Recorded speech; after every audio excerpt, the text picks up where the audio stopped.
Hello, അമ്മ മനസ്സിൻ്റെ പുതിയൊരു എപ്പിസോഡിലേക്ക് എല്ലാവർക്കും സ്വാഗതം. ചാനൽ ആദ്യമായിട്ട് കാണുന്നവരാണെങ്കിൽ ഒന്ന് സബ്സ്ക്രൈബ് ചെയ്തിട്ട് ലൈക്ക് ചെയ്യണേ.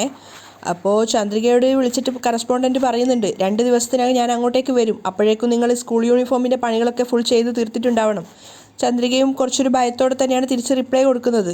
ശരി സർ, സാറ് വന്ന് നോക്കിക്കോളൂ, കുഴപ്പമൊന്നുമില്ല. അങ്ങനെ അവൾ വീണ്ടും അവളുടെ ജോലി ആരംഭിക്കുകയാണ്. ആ സമയത്ത് സിദ്ധാർത്ഥ് കട്ട് ചെയ്ത തുണികളുമായിട്ട് അങ്ങോട്ടേക്ക് വന്നിട്ടുണ്ടായിരുന്നു. അപ്പോൾ അവിടെയുള്ള ചേച്ചിയോട് ചോദിക്കുകയാണ്, ചേച്ചി ചെയ്തു കഴിഞ്ഞോ? ചെയ്തു, നോക്കുമോനെ.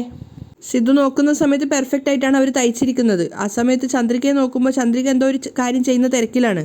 അപ്പോൾ സിദ്ധു ചോദിക്കുന്നുണ്ട്, ചന്ദ്രിക എന്തു പറ്റി? ഒന്നുമില്ല സർ, അത് സൂചി പൊട്ടിപ്പോയി. സൂചി പൊട്ടിപ്പോയെന്നോ? ശരി, നീ എഴുന്നേക്ക്, ഞാൻ ശരിയാക്കി തരാം എന്ന് പറഞ്ഞപ്പോൾ ചന്ദ്രിക അവിടുന്ന് മാറിക്കൊടുക്കുകയാണ്. അപ്പോൾ സിദ്ധാർത്ഥ് തന്നെയാണ് സൂചി മാറ്റിയിട്ട് കൊടുക്കുന്നത്. അതിനുശേഷം ചന്ദ്രികയെ കൊണ്ട് വീണ്ടും തയ്പ്പിക്കുമ്പോൾ ശരിയായിട്ടുണ്ടായിരുന്നു. എല്ലാവരും വീണ്ടും അവരവരുടെ ജോലികളിൽ തിരക്കിലാവുകയാണ്. സിദ്ധാർത്ഥ് കട്ട് ചെയ്യാണ്, അതുപോലെ തന്നെ മഹേന്ദ്രനും സഹായിക്കുന്നുണ്ടായിരുന്നു. ആ സമയത്ത് ചന്ദ്രികയുടെ മെഷീൻ്റെ സൂചി വീണ്ടും പൊട്ടുകയാണ്. അവൾ സിദ്ധുവിനെ നോക്കുന്ന സമയത്ത് സിദ്ധു തിരക്ക് പിടിച്ചിട്ട് കട്ട് ചെയ്തുകൊണ്ടിരിക്കുകയാണ്. അതുകൊണ്ട് അവൾ വിചാരിക്കുകയാണ്, സിദ്ധു സാറിനെ വിളിക്കണ്ട, സാറ് തിരക്കിലാണല്ലോ, ഞാൻ തന്നെ ചെയ്തു നോക്കാം എന്ന് വിചാരിച്ചിട്ട് സ്ക്രൂ ഡ്രൈവർ എടുത്തിട്ട് സൂചി മാറ്റാൻ ശ്രമിക്കുകയാണ്. പക്ഷേ ആ സമയത്ത് ചന്ദ്രികയുടെ കയ്യിൽ സൂചി കൊണ്ടിട്ടുണ്ടായിരുന്നു. പ്രതീക്ഷിക്കാതെ സൂചി കൈ കൊണ്ടതുകൊണ്ട് ചന്ദ്രിക അറിയാതെ ശബ്ദം ഉണ്ടാക്കി പോവുകയാണ്. അപ്പോൾ ലക്ഷ്മി വന്നിട്ട് വേഗം നോക്കുന്നുണ്ടായിരുന്നു. അപ്പോൾ ചന്ദ്രികയുടെ കയ്യിൽ നിന്നും ബ്ലഡ് വരുന്നുണ്ടായിരുന്നു. അത് കാണുന്ന സമയത്ത് മഹേന്ദ്രനും സിദ്ധാർത്ഥും ഒക്കെ അങ്ങോട്ടേക്ക് വന്നിട്ടുണ്ട്. എന്ത് പറ്റിയതാന്ന് ചോദിക്കുമ്പോൾ സിദ്ധുവിനോട് ചന്ദ്രിക പറയുന്നുണ്ട്, അത് വീണ്ടും സൂചി പൊട്ടിപ്പോയി സർ, നിങ്ങളാണെങ്കിൽ തിരക്കിലാണല്ലോ, അതുകൊണ്ട് ഞാൻ തന്നെ ചെയ്യാമെന്ന് കരുതി. അപ്പോൾ സൂചി പൊട്ടി കയ്യിൽ തറച്ചതാണ്. അപ്പോൾ സിദ്ധു പറയുന്നുണ്ട്, എന്തിനാ ചന്ദ്രിക, എന്നോട് പറഞ്ഞാൽ പോരെ, ഞാൻ ഇവിടെ തന്നെ ഉണ്ടായിരുന്നില്ലേ. ശരി, ഒരു നിമിഷം നിൽക്ക്, ഫസ്റ്റ് എയ്ഡ് എടുത്തിട്ട് വരാം എന്ന് പറഞ്ഞ് ഫസ്റ്റ് എയ്ഡിൻ്റെ ബോക്സ് എടുത്തുകൊണ്ട് വന്നിട്ട് സിദ്ധാർത്ഥ് തന്നെ അവളുടെ കയ്യിലുള്ള മുറിവിൽ മരുന്ന് വെച്ച് കെട്ടിക്കൊടുക്കുകയാണ്. ചന്ദ്രിക, നീ കുറച്ചു നേരം പോയിട്ട് റെസ്റ്റ് എടുക്ക് എന്ന് പറയുന്ന സമയത്ത് ചന്ദ്രിക പറയുന്നുണ്ട്, വേണ്ട സാർ, ഞാൻ ചെയ്തോളാം, അതൊന്നും കുഴപ്പമില്ല, നീ പോയിട്ട് കുറച്ചു നേരം അവിടെ റെസ്റ്റ് എടുക്ക്.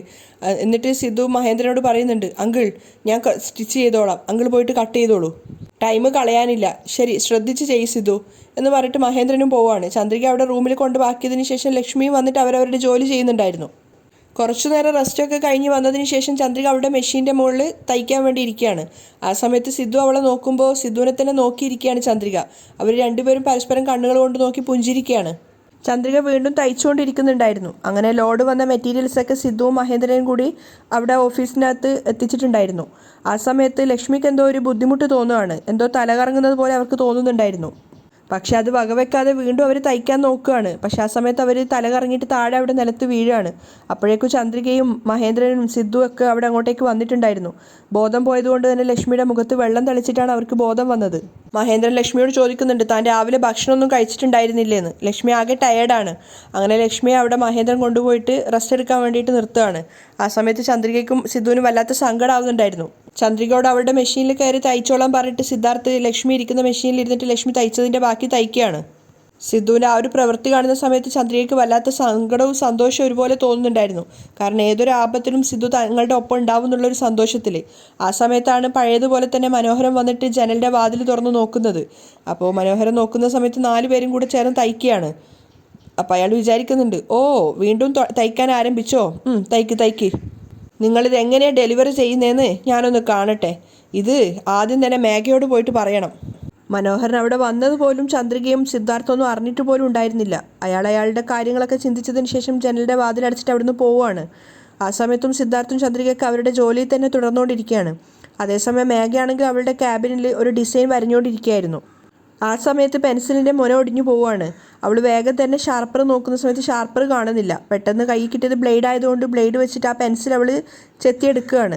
പെട്ടെന്ന് ബ്ലേഡ് അവളുടെ കൈ തട്ടിയിട്ട് കൈ മുറിഞ്ഞിട്ടുണ്ടായിരുന്നു. അതിൽ നിന്ന് അങ്ങനെ ബ്ലഡ് വരികയാണ്. മേഘ പെട്ടെന്ന് സംഭവിച്ചൊരു ആപത്തായതുകൊണ്ട് തന്നെ കൈ വേദന കൊണ്ട് ഇങ്ങനെ പൊളയുമ്പോഴാണ് മനീഷ് അങ്ങോട്ടേക്ക് കയറി വരുന്നത് ചന്ദ്രികയെ കാണാൻ വേണ്ടിയിട്ട്. പക്ഷേ ചന്ദ്രിക ക്യാബിനിൽ ഉണ്ടായിരുന്നില്ല. അപ്പോൾ മനീഷ് കാണുന്നത് മേഘ കൈ വേദന കൊണ്ട് പൊളയുന്നതാണ്. എന്തു പറ്റി മേഘ? ഏയ് ഒന്നുമില്ല, കരഞ്ഞുകൊണ്ട് മേഘ പറയാണ്. നിന്റെ വിരലിൽ നിന്ന് രക്തം വരുന്നുണ്ടല്ലോ, നോക്കട്ടെ. അത് കുഴപ്പമില്ല, മേഘ ദേഷ്യത്തോടെ പറയാണ്. അപ്പോഴാണ് മനീഷ് കാണുന്നത് അവിടെ നിലത്ത് ബ്ലേഡും അതുപോലെ തന്നെ പെൻസിലും കിടക്കുന്നത്. അപ്പോൾ മനീഷ് അവളോട് ചോദിക്കുന്നുണ്ട്, ബ്ലേഡ് വെച്ചിട്ട് ആരെങ്കിലും പെൻസിൽ ചെത്തുവോ? ഷാർപ്പർ ഉപയോഗിച്ചുകൂടായിരുന്നോ? മേഘ അതിന് മറുപടി ഒന്നും പറയുന്നില്ല. അവനവൻ്റെ കയ്യിലിരിക്കുന്ന ഫയൽ മേഘയുടെ ടേബിളിൻ്റെ മുകളിൽ വെച്ചിട്ട് വേഗം പറയുന്നുണ്ട്, 1 മിനിറ്റ്, ഞാൻ വേഗം വരുന്നു. മേഘയുടെ കയ്യിൽ നിന്ന് ഒത്തിരി ബ്ലഡ് വരുന്നുണ്ടായിരുന്നു. അതുകൊണ്ട് തന്നെ അവൾക്ക് വേദനിക്കുന്നുണ്ടായിരുന്നു. ഫസ്റ്റ് എയ്ഡിൻ്റെ ബോക്സ് എടുത്തിട്ട് വന്നിട്ട് മനീഷ് വേഗം തന്നെ മേഘയുടെ കയ്യിൽ ബാൻഡേജ് ഇട്ട് കൊടുക്കുകയാണ്. മനീഷ് ബാൻഡേജ് ഇടുന്നത് കൊണ്ട് മേഘ ആദ്യം വേണ്ടാന്ന് പറഞ്ഞതാണ്. പക്ഷേ മനീഷ് പറയുന്ന കേക്ക്. എന്നിട്ട് അവൻ തന്നെ ആ ബാൻഡേജ് അവളുടെ കയ്യിൽ ഒട്ടിച്ചു കൊടുക്കുകയാണ്. എന്നിട്ട് അവളോട് പറയുന്നുണ്ട്, ഇനിയെങ്കിലും കുറച്ച് ശ്രദ്ധയോടെ നിൽക്ക്. അങ്ങനെ അവർ രണ്ടുപേരും അടുത്തിടപഴകി സംസാരിച്ചുകൊണ്ടിരിക്കുമ്പോഴാണ് മനോഹരൻ അങ്ങോട്ടേക്ക് കയറി വരുന്നത്. മേഘയും മനീഷും അടുത്തിടപഴകുന്ന കണ്ടപ്പോൾ മനോഹരന് കുറച്ചൊരു ദേഷ്യമാണ് തോന്നുന്നത്. അപ്പോൾ മനോഹരനെ കണ്ടപ്പോൾ മനീഷ് വേഗം ഫസ്റ്റ് എയ്ഡിൻ്റെ ബോക്സുമായിട്ട് അവിടെ നിന്ന് ഇറങ്ങി പോയിട്ടുണ്ടായിരുന്നു. അപ്പോൾ മേഘയോട് മനോഹരൻ ചോദിക്കുന്നുണ്ട്, എന്താ മോളെ, എന്താ പറ്റിയത്? അത് ഷാർപ്പർ കണ്ടില്ല, അതുകൊണ്ട് ഞാൻ ബ്ലേഡ് വെച്ചിട്ട് പെൻസിലിന് മുനയുണ്ടാക്കുകയായിരുന്നു. അപ്പോൾ ചെറുതായിട്ട് എൻ്റെ കയ്യിൽ നിന്ന് സ്കിപ്പായി, കൈ മുറിഞ്ഞു. ബ്ലഡ് വന്നപ്പോൾ മനീഷ് ഇങ്ങോട്ടേക്ക് വരുന്നുണ്ടായിരുന്നു. അത് കണ്ടിട്ട് മനീഷ് ബാൻഡേജ് ഒട്ടിച്ചു തന്നതാണ്. മേഘയ്ക്ക് കൈ വേദനിക്കുന്നത് കൊണ്ട് തന്നെ അവളിങ്ങനെ കൈ കുടഞ്ഞുകൊണ്ടേ ഇരിക്കുന്നുണ്ട്. പുറത്തിറങ്ങിയതിന് ശേഷമാണ് മനീഷ് ആലോചിച്ചത്, അയ്യോ ഫോണ് മേഘയുടെ ടേബിളിൻ്റെ മുകളിലായിപ്പോയല്ലോ. അതെടുക്കാൻ വേണ്ടി തിരിച്ച് മേഘയുടെ ക്യാബിൻ്റെ അടുത്തേക്ക് പോവുകയാണ് മനീഷ്. ആ സമയത്ത് മനോഹരൻ മേഘയോട് പറയുന്നുണ്ടായിരുന്നു, മേഘ, മനീഷ് എന്തൊക്കെ സഹായങ്ങൾ ചെയ്താലും നീ മനീഷിനെ അംഗീകരിക്കരുത്. മനീഷ് ഡോറിന് പുറത്ത് നിന്നിട്ട് മനോഹരൻ മേഘയെ ഉപദേശിക്കുന്നത് കേൾക്കുകയാണ്. അപ്പോൾ മനോഹരൻ പറയുന്നുണ്ട്, എത്രയും പെട്ടെന്ന് മനീഷിനെ നീ നിൻ്റെ അടുത്ത് നിന്ന് പറഞ്ഞയക്കുന്നോ അത്രയും നിനക്ക് നല്ലതാണ്. മേഘ അതിന് മറുപടിയൊന്നും പറയുന്നില്ല. അപ്പം മനീഷിനാണെങ്കിൽ മനോഹരനോട് നല്ല ദേഷ്യം വരുന്നുണ്ടായിരുന്നു. അപ്പം മനോഹരൻ മേഘയോട് പറഞ്ഞു കൊടുക്കുകയാണ്, നോക്ക് മേഘ, ഇപ്പം തന്നെ പ്രിയയുടെ മനസ്സ് അവൻ മാറ്റിക്കൊണ്ടിരിക്കുകയാണ്. അതുപോലെ നിൻ്റെ മനസ്സും മാറ്റാമെന്നാണ് അവൻ കരുതുന്നുണ്ടാവുക മേഘ. അതുകൊണ്ട് അവൻ്റെ അടുത്ത് നീ കുറച്ച് ശ്രദ്ധയോടെ നിൽക്കണം. മനോഹരന് മേഘ മറുപടിയൊന്നും കൊടുക്കുന്നില്ല. ആ സമയത്ത് അവൾക്ക് അവളുടെ കൈ വേദനിക്കുന്നുണ്ടായിരുന്നു. എന്താ മോളെ, വേദനിക്കുന്നുണ്ടോ? ആ, ചെറുതായിട്ട് വേദനിക്കുന്നുണ്ട്, മേഘ മറുപടി പറയാണ്. മനീഷ് പുറത്തുനിന്ന് അകത്ത് സംഭവിക്കുന്ന കാര്യങ്ങളൊക്കെ കേൾക്കുന്നുണ്ടായിരുന്നു. ആ സമയത്ത് അവൾ ചിന്തിക്കുന്നുണ്ട്, ഓ അപ്പം നീയാണോ ഇങ്ങനെയുള്ള കാര്യങ്ങളൊക്കെ പറഞ്ഞിട്ട് മേഘയുടെ മനസ്സ് മാറ്റിക്കൊണ്ടിരിക്കുന്നത്? നിനക്ക് വച്ചിട്ടുണ്ടടാ. മനീഷ് മനസ്സിൽ ചിന്തിക്കുകയാണ്. അവൻ ഡോറ് തുറന്ന സമയത്ത് മനോഹരൻ തിരിഞ്ഞു നോക്കുന്നുണ്ട്. മനീഷിനെ കണ്ടതും മനോഹരൻ ആകെ ഒരു പേടിയാവുകയാണ്. അയാൾ ചിന്തിക്കുന്നുണ്ട്, ദൈവമേ, ഞാൻ മേഘയോട് പറഞ്ഞതൊക്കെ ഇവൻ കേട്ടിട്ടുണ്ടാവുമോ? മനീഷ് മെല്ലെ മെല്ലെ മനോഹരൻ്റെ അടുത്തേക്ക് നടക്കുകയാണ്. ആ സമയത്ത് മനോഹരൻ പേടിയോടെ ഓരോ സ്റ്റെപ്പ് പിന്നിലോട്ടേക്ക് വെക്കുന്നുണ്ട്. മനീഷിൻ്റെ ആ വരവും മുഖത്തുള്ളൊരു ഭാവമൊക്കെ കാണുമ്പോൾ മനോഹരൻ ചിന്തിക്കുന്നുണ്ട്, അയ്യയ്യോ, അടിക്കാനുള്ള വരവ് മാതിരി ഉണ്ടല്ലോ. മനോഹരൻ മെല്ലെ മെല്ലെ പിന്നോട്ടേക്ക് വലിഞ്ഞ് മേഘയുടെ അടുത്തെത്തിയിട്ടുണ്ടായിരുന്നു. മനീഷാണെങ്കിൽ ആ സമയം കൊണ്ട് മേഘയുടെ ടേബിളിൽ വെച്ചിട്ടുണ്ടായിരുന്ന ഫോണും ആ ഒരു ഫയലും എടുത്തിട്ടുണ്ട്. എന്നിട്ട് മനോഹരനെ നോക്കിയിട്ട് ദേഷ്യത്തോടെ പറയുന്നുണ്ട്, പേടിക്കണ്ട, ഇപ്പം ഞാൻ നിന്നെ തല്ലില്ല. അത് കേട്ട് മേഘയും രണ്ടുപേരെയും മാറി മാറി നോക്കുകയാണ്. അപ്പോൾ മനീഷ് മനോഹരനോട് പറയാണ്, പക്ഷേ ഏതെങ്കിലും ഒരു ദിവസം നീ എൻ്റെ കയ്യിൽ നിന്ന് നല്ലോണം വാങ്ങിക്കും. മനോഹരൻ മറുപടിയൊന്നും പറയാതെ പേടിച്ച് നിൽക്കുകയാണ്. മേഘയാണെങ്കിലും മനോഹരൻ എന്താ ഒന്നും തിരിച്ചു പറയാത്തേ നോക്കുന്നുണ്ടായിരുന്നു. മനീഷ ഫയലും ഫോണും എടുത്തിട്ട് അവിടെ നിന്ന് ഇറങ്ങി പോവുകയാണ്.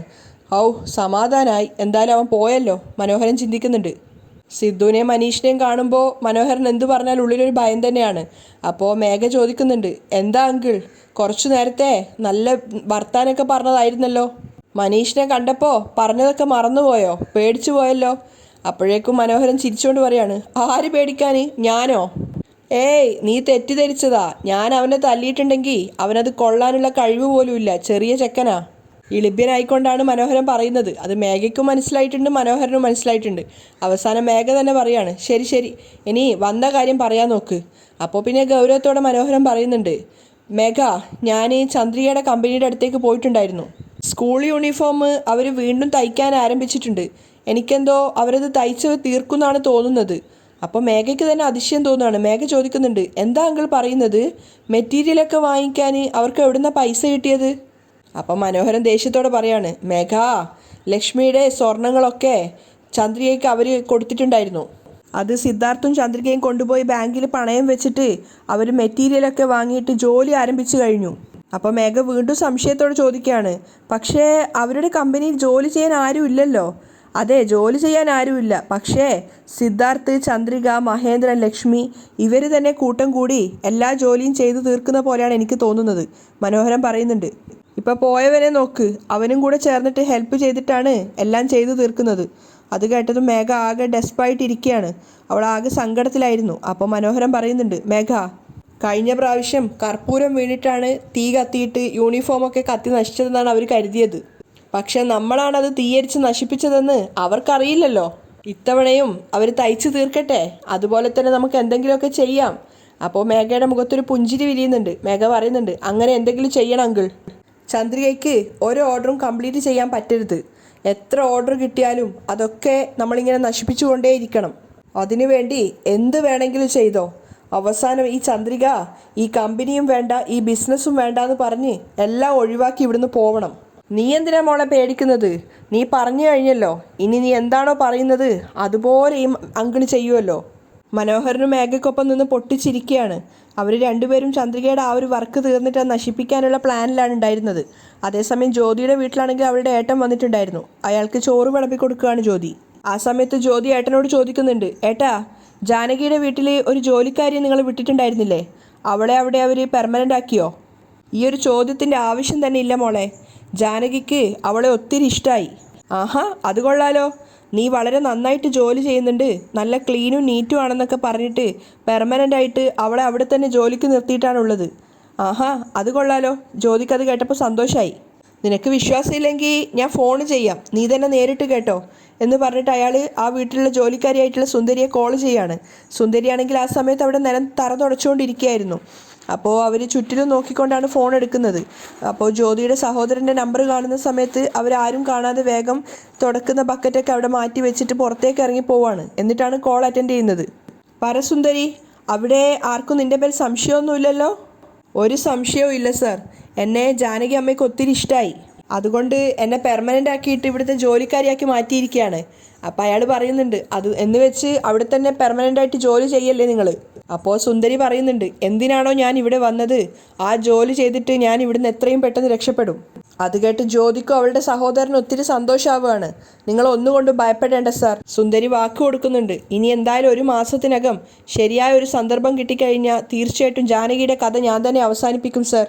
അപ്പോൾ ജ്യോതിയുടെ സഹോദരൻ പറയുന്നുണ്ട്, നീ ആ ജാനകിയെ കൊല്ലുന്നതിലല്ല കാര്യം, പക്ഷെ അവളുടെ മരണം ഒരു ആക്സിഡൻറ്റ് പോലെ ആവണം, അപ്പോഴാണ് എനിക്ക് ലാഭം. അപ്പോൾ സുന്ദരി പറയുന്നുണ്ട്, നിങ്ങൾക്ക് ഞാൻ ചോദിച്ച പണം നിങ്ങൾ എനിക്ക് മുൻകൂട്ടി മുഴുവനായിട്ട് തന്നിട്ടുണ്ട്. അതുകൊണ്ട് ഞാൻ നിങ്ങളോട് വിശ്വാസവഞ്ചന കാണിക്കുന്നു നിങ്ങൾ കരുതണ്ട. തീർച്ചയായിട്ടും എന്നെ ഏൽപ്പിച്ച ദൗത്യം ഞാൻ നന്നായിട്ട് നിർവഹിക്കും. ജ്യോതിക്ക് ഒത്തിരി സന്തോഷമാവുകയാണ്. അപ്പോൾ ജ്യോതിയുടെ സഹോദരൻ പറയുന്നുണ്ട്, ശരി, നീ പോയ കാര്യം എന്താണെന്ന് വെച്ചാൽ അത് എത്രയും പെട്ടെന്ന് നിർവഹിക്കുക. ആർക്കും നിൻ്റെ മേൽ സംശയം തോന്നരുത്. അങ്ങനെ ആർക്കെങ്കിലും നിൻ്റെ മേൽ സംശയം തോന്നുന്നുണ്ടെന്ന് തോന്നിയാൽ പെട്ടെന്ന് തന്നെ അവിടെ നിന്ന് എസ്കേപ്പ് ആവുക. അപ്പോൾ സുന്ദരി പറയുന്നുണ്ട്, അങ്ങനെ ആർക്കും എൻ്റെ മേൽ സംശയം വരില്ല സർ. നിങ്ങൾക്ക് വാക്ക് തന്നതുപോലെ ഞാൻ ആ ജാനകിയുടെ കഥ കഴിച്ചതിന് ശേഷം എത്രയും പെട്ടെന്ന് ഞാൻ നിങ്ങൾക്ക് അരികിലേക്ക് വരും. ശരി, ഒരുപാട് നേരം ഫോണിൽ സംസാരിക്കേണ്ട, ഫോൺ കട്ട് ചെയ്തോളൂ, അയാൾ പറയുന്നുണ്ട്. സുന്ദരി ഫോൺ കട്ട് ചെയ്തിട്ട് ചുറ്റിലും നോക്കിയതിന് ശേഷം വീട്ടിനകത്തേക്ക് പോവുകയാണ്. ആ സമയത്ത് ജ്യോതിയോട് ഏട്ടൻ ചോദിക്കുന്നുണ്ട്, എന്താ ഇപ്പം സമാധാനമായോ? ജ്യോതിയും സന്തോഷത്തിലാണ് ഉണ്ടായിരുന്നത്. ആവൂ, ഇപ്പോഴാണ് സമാധാനമായത്. ഏട്ടൻ അയച്ച ജോലിക്കാരി നല്ല കൃത്യനിഷ്ഠയുള്ളവളാണെന്ന് തോന്നുന്നു. എങ്ങനെയായാലും ജാനകിയെ കൊല്ലുന്നു തന്നെയാണ് തോന്നുന്നത്. പിന്നെ അല്ലാതെ 2 ലക്ഷം രൂപയാണ് അവൾക്ക് കൊടുത്തത്. പോയ കാര്യം അവൾ നന്നായിട്ട് നിർവഹിക്കും. പിന്നെ സിദ്ധാർത്ഥിന് നമ്മളാണ് സുന്ദരിയെ അയച്ചതെന്ന് മനസ്സിലാവരുത്. അങ്ങനെ അവൻ എന്തെങ്കിലും ക്ലൂ കിട്ടിയാൽ അവൻ സുന്ദരിയുടെ മേൽ കൂടുതൽ ശ്രദ്ധ ചെലുത്തും. അതുകൊണ്ട് ഈ ഒരു കാര്യം ആരും അറിയാൻ പാടില്ല. ശരിക്ക് പറഞ്ഞാൽ നിൻ്റെ നാവിൽ നിന്ന് വാസു പോലും ഈ ഒരു കാര്യം അറിയരുത്. ശരിയേട്ടാ, ഞാൻ ശ്രദ്ധിച്ചോളാം. ജ്യോതിക്ക് അപ്പോഴാണ് ശരിക്കും സമാധാനമായത്.